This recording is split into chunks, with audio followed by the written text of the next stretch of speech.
What's up? I am in Amsterdam rocking my selfie stick, and I wanted to share a couple of cool ideas I learned from reading this book, The Astronuts Guide to Life on Earth by Chris Hadfield.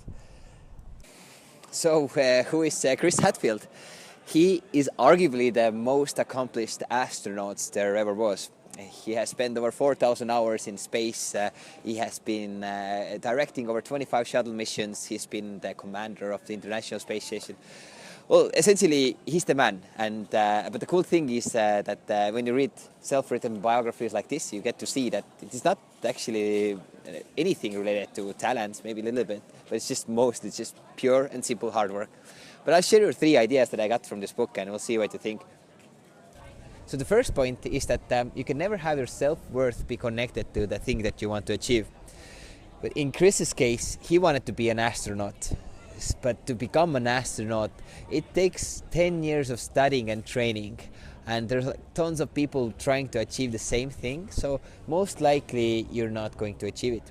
But he said it well in the beginning of the book that he was like, I might be able to get this goal, might not, but he's gonna do his best anyway. And because he didn't have this like killing pressure, he actually did become one of the best astronauts.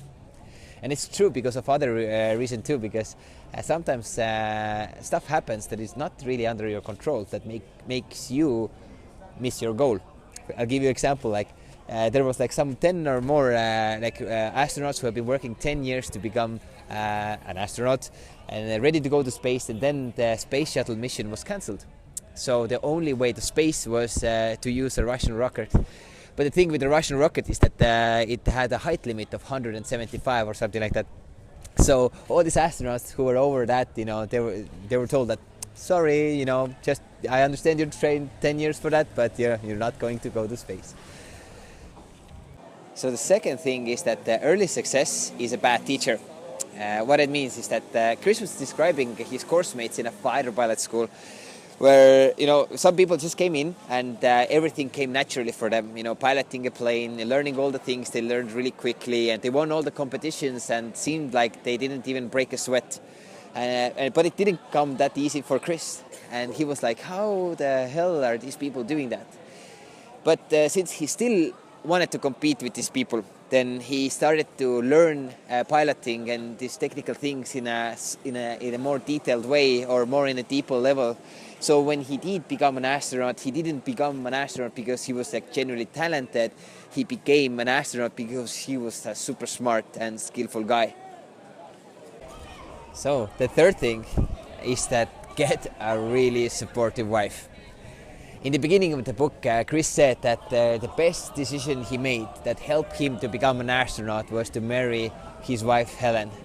And he didn't quite understand it at first, but then actually kind of started to make sense, because he was always away with his trainings and pilot stuff and astronaut stuff. So his wife Helen was raising the family alone, pretty much as a kind of like a single parent. And Chris didn't make a lot of money at all, so at one point he even had to watch his family struggle with bankruptcy. And at this point he got a job offer from Air Canada with a decent salary, and he can spend a lot of time with his family too. So he was like, screw this, I'm gonna take this job, I'm gonna spend some time with the family, and I'm not gonna watch them struggle with money. But his wife Helen was like, no, don't do that. Becoming an astronaut has always been your dream. Don't give up right now. And he didn't. So this was the book I was talking about. If you like it, pick it up. While doing this video, I developed a fan club. And 3, 2, 1. Lives at Amsterdam! What does that mean? Sweet kisses from Amsterdam. Alrighty, awesome.